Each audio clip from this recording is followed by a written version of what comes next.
So for vertical asymptotes, there is this blowing up of the function as you get really, really close to that vertical asymptote.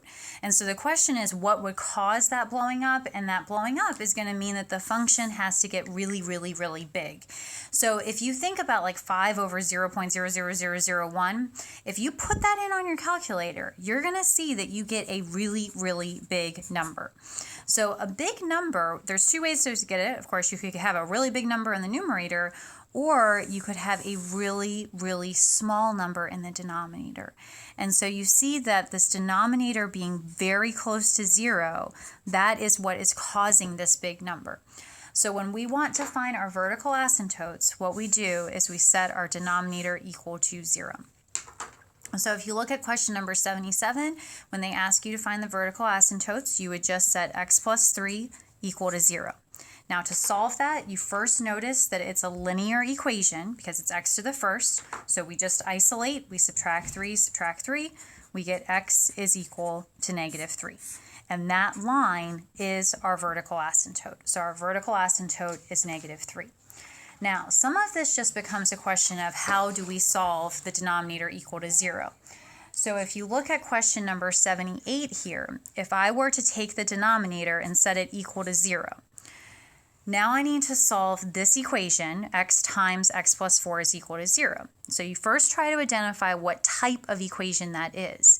And it's not a linear equation. Instead, what you have is you have a number times parentheses is equal to 0.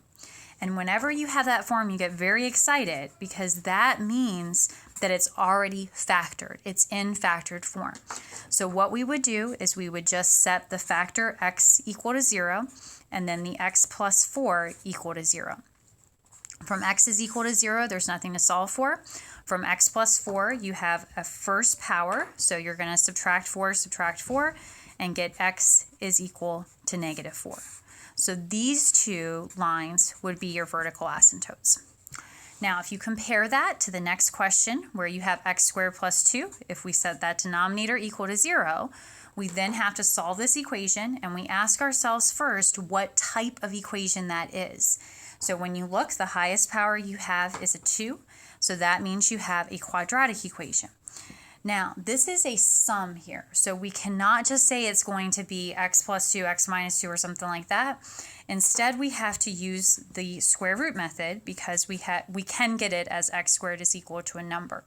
So if I subtract the 2, I get x squared equals -2. To undo the square power, I have to have two answers. So I take the square root, and add my plus or minus. But the game is over at this point because we see that this negative underneath the radical is going to become an I. And if you think about looking at the Cartesian coordinate system where you have some dotted line, where are you going to put an I?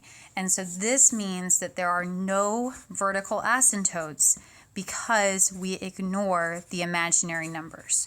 So if you do get an imaginary number, you have to ignore that and say that there are no vertical asymptotes for this particular function.